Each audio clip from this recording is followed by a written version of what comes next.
नमस्कार दोस्तों, स्वागत है आप सभी का। मैं अमित कुमार आप सभी का बहुत बहुत स्वागत करता हूं। आज की इस वीडियो में हम बात करेंगे आपसे एसएसटी यानी कि सामाजिक से संबंधित उन सभी प्रश्नों को लेकर के जो कि आपके आने वाले एग्जाम के लिए बहुत ही ज्यादा हेल्पफुल साबित होंगे। इससे पहले हम साथियों एसएसटी की 3 वीडियो प्रोवाइड और करा चुके हैं। यदि आपने वे नहीं देखी है तो आप उनको जाकर भी देख लीजिए। पहला प्रश्न आप सभी के सामने स्क्रीन पर कि प्रारंभिक आंदोलन और 1857 की विद्रोह के तात्कालिक कारण क्या थे। यदि हम बात करते हैं प्रारंभिक आंदोलन और 1857 का जो विद्रोह था उसके तात्कालिक कारण क्या थे, भाई सबसे बड़ा धर्म है और धर्म में साथियों जो चर्बी वाले कारतूसों का प्रयोग था उस वह साथियों मान्य नहीं था, लेकिन अंग्रेजों यानी कि ब्रिटिश हुकूमत द्वारा कारतूसों में चर्बी वाले कारतूसों का प्रयोग किया जा रहा था, इसलिए 1857 की क्रांति जो है भड़क गई। आपसे नेक्स्ट प्रश्न पूछा है कि 1857 की क्रांति के विद्रोही नेता कौन थे। मंगल पांडे, रानी लक्ष्मीबाई, बहादुर शाह जफर, तात्या टोपे, नाना साहेब और कुंवर सिंह, दोनों ए और बी, इनमें से कोई नहीं। 1857 की जो क्रांति हुई थी उसके साथियों जो कह सकते हैं नेता थे वे तात्या टोपे, नाना साहेब, कुंवर सिंह, साथ ही साथ मंगल पांडे, रानी लक्ष्मीबाई और बहादुर शाह जफर यह भी थे। तो चलते हैं अगले प्रश्न पर। भारतीय राष्ट्रीय कांग्रेस की स्थापना कब और कहां हुई थी। कहा गया 1885 में, 1885 मुंबई, 1885 कोलकाता, 1905 बंगाल और 1911 दिल्ली। भारतीय राष्ट्रीय कांग्रेस की जो स्थापना थी वह 1885 में साथियों मुंबई में हुई थी। कहां पर? 1885 में मुंबई में हुई थी। चलते हैं अगले प्रश्न पर। कहा गया स्वदेशी आंदोलन किस घटना के विरोध में शुरू हुआ था। जो स्वदेशी आंदोलन शुरू हुआ था वह बंगाल विभाजन के कारण शुरू हुआ था। आपका ए ऑप्शन सही होगा। ज्यादा टाइम नहीं,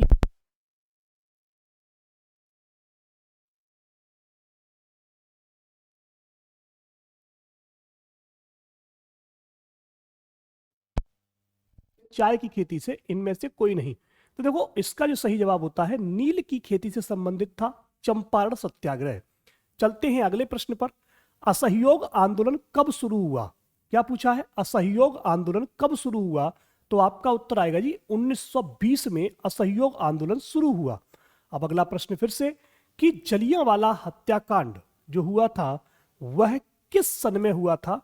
तो 1920 में, अभी आपने देखा था यहां पर कि 1920 में असहयोग आंदोलन हुआ था, लेकिन 1919 में आपका जलियांवाला हत्याकांड हुआ था।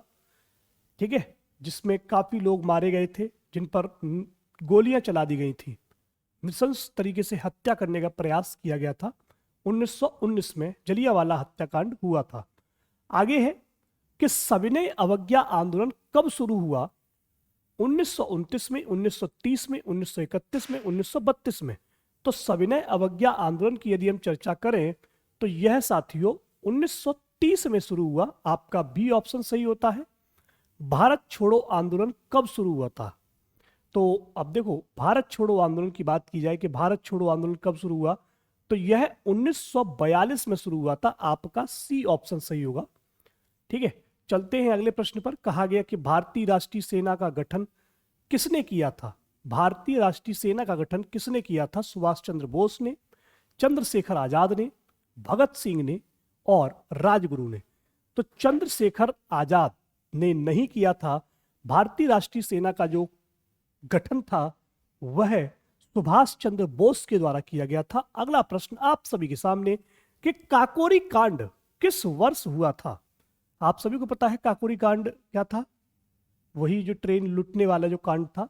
ठीक है, तो यह 1925 में हुआ था। चलते हैं, भगत सिंह, राजगुरु, सुखदेव को फांसी कब दी गई थी। 1930 में, 1931 में, 1932 में और 1933 में। तो सुभाष चंद्र, राजगुरु और सुखदेव को जो फांसी दी गई थी वह 1931 में दी गई थी। प्रश्नों को सीधा सीधा याद कर लीजिएगा, क्योंकि देखो एग्जामिनर क्या करता है, वो सिंपल से सिंपल प्रश्न उठाने का कोशिश करेगा और उसी में आपको घुमा देगा। हमारे पास चॉइस बहुत है ना, हम कुछ भी पूछ सकते हैं आपसे। भारत को स्वतंत्रता कब मिली, आप सभी जानते हैं। ऑप्शन आप कमेंट बॉक्स में दीजिएगा। देखिए अब कुछ लोग 26 जनवरी 1950 लगा रहे, बेटा ध्यान रखो 26 जनवरी 1950 को संविधान लागू हुआ था। क्या हुआ था? संविधान लागू हुआ था। और जो हम आजादी मिली थी वो मिली थी 15 अगस्त 1947 को। ठीक है, तो अगला प्रश्न आप सभी के सामने इसीलिए रखा है मैंने कि भारत का संविधान कब लागू हुआ था। तो कहा गया कि भारत का जो संविधान था वो 26 जनवरी 1950 को लागू हुआ था। चलते हैं नेक्स्ट प्रश्न पर। भारत के पहले गृह मंत्री कौन थे? वल्लभ भाई पटेल, जवाहरलाल नेहरू, मौलाना अबुल कलाम आजाद और राजेंद्र प्रसाद। देखिए डॉक्टर राजेंद्र प्रसाद, यदि आप बात करेंगे डॉक्टर राजेंद्र प्रसाद, तो ये राष्ट्रपति के तौर पर थे, जवाहरलाल नेहरू प्रधानमंत्री के तौर पर थे और सरदार वल्लभ भाई पटेल गृह मंत्री के तौर पर थे। ठीक है, तो सरदार वल्लभ भाई पटेल गृह मंत्री के तौर पर नियुक्त किए गए थे। राष्ट्रपति अभी मैंने आपको बताया डॉक्टर राजेंद्र प्रसाद थे। वहीं पे मैंने आपको डॉक्टर नहीं है, यहाँ पे केवल राजेंद्र प्रसाद लिखा है, डॉक्टर पे जाओ। ठीक है, आगे है भारत के पहले प्रधानमंत्री कौन थे? अभी मैंने बताया था आपको कि जवाहरलाल नेहरू जी थे। ठीक है, चलते हैं नेक्स्ट पर कि भारत की पहली महिला प्रधानमंत्री कौन थी। तो देखो प्रश्न बहुत ही जबरदस्त है। पहली महिला प्रधानमंत्री की बात की जाए तो इंदिरा गांधी थी। कौन थी? इंदिरा गांधी थी। ए ऑप्शन सही होता है। भारतीय क्रांतिकारी सेना का गठन किसने किया था? भारतीय क्रांतिकारी सेना का गठन किसने किया था? भाई ऐसी सेनाओं का गठन सुभाष चंद्र बोस जी के द्वारा किया गया था। आपका ए ऑप्शन सही होता है। चंद्रशेखर आजाद किस क्रांतिकारी संगठन से जुड़े हुए थे? हिंदुस्तान सोशलिस्ट रिपब्लिकन एसोसिएशन, बिल्कुल सही जवाब आता है।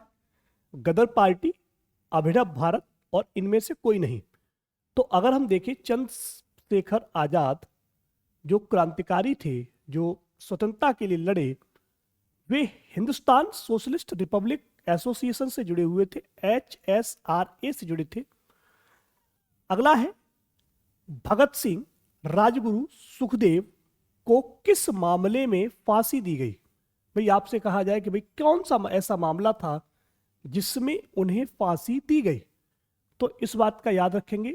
कौन सा था? काकोरी कांड नहीं था, चटगांव शस्त्रागार लूट नहीं थी, साइमन कमीशन विरोधी प्रदर्शन नहीं था, लाहौर षड्यंत्र केस था जिसमें भगत सिंह और राजगुरु ने दोस्तों बमबारी करने का प्रयास किया था, उस मामले में फांसी दी गई। आगे देखते हैं, भारतीय स्वतंत्रता संग्राम में महिलाओं का सबसे महत्वपूर्ण योगदान क्या था? देखो भारतीय स्वतंत्रता जो संग्राम हुआ था उसमें सबसे महत्वपूर्ण महिलाओं का जो कार्य क्या था, तो आप देखेंगे कि सभाएं और प्रदर्शन भी कर रही थी महिलाएं, राष्ट्रीय आंदोलन में भागीदारी भी निभा रही थी, स्वदेशी वस्तुओं का उपयोग भी कर रही थी। इसीलिए आपका डी ऑप्शन सही होता है। चलेंगे आगे कि कस्तूरबा गांधी का भारतीय स्वतंत्रता संग्राम में क्या योगदान था? कस्तूरबा गांधी का भाई खादी का प्रचार भी उन्होंने किया, गांधी जी का साथ भी उन्होंने दिया और महिलाओं को संगठित करने का काम भी कस्तूरबा गांधी जी के द्वारा किया गया। यानी कि उपरोक्त सभी योगदान कस्तूरबा गांधी ने भारतीय स्वतंत्रता संग्राम में दिए थे। कहा गया कि रानी लक्ष्मीबाई ने 1857 के विद्रोह में किस राज्य का नेतृत्व किया था? तो रानी लक्ष्मीबाई की यदि हम बात करें तो रानी लक्ष्मीबाई झांसी की रानी थी।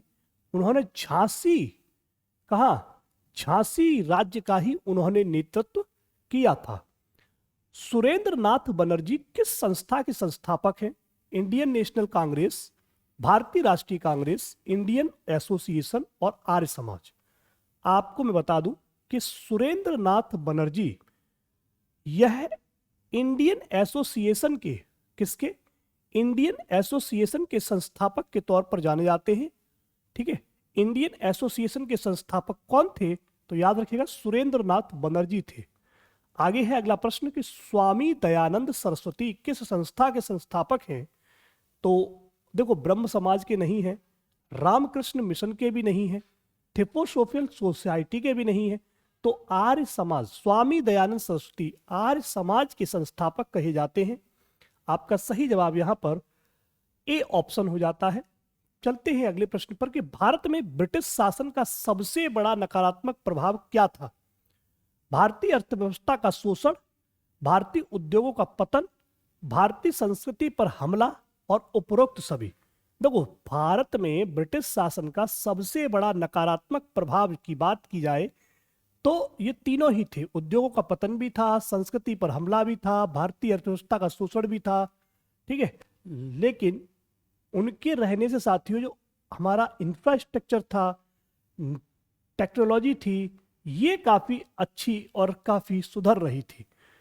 1857 के विद्रोह के बाद ब्रिटिश सरकार ने भारत में शासन करने के लिए कौन सी नीति अपनाई? भाई, जब 1857 में विद्रोह हो गया तो ब्रिटिश सरकार ने नया काम करना शुरू किया कि उसने विभाजन और शासन करना शुरू किया। विभाजन और शासन में क्या हुआ कि लोग आपस में बंटना शुरू हो गए और अंग्रेज आराम से हावी होना शुरू हो गए। जिस पर अंग्रेज हावी नहीं हो पाते थे उसको आपस में लड़ाकर मार देते थे और फिर से हावी हो जाते थे।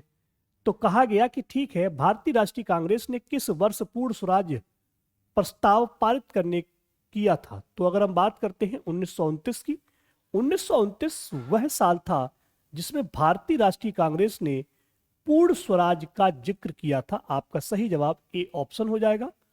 अगला प्रश्न आप सभी के लिए बताएंगे कि भारत छोड़ो आंदोलन का मुख्य उद्देश्य क्या था?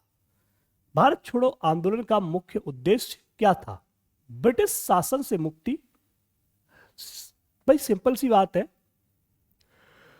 हम यही चाहते थे, इसीलिए आंदोलन हो रहे थे कि ब्रिटिश शासन से जो है मुक्ति मिल सके। तो आपका सही जवाब ए ऑप्शन होगा। वीडियो यदि आपको पसंद आया है तो वीडियो को लाइक कीजिएगा और अपने दोस्तों के साथ इसे शेयर भी कीजिएगा।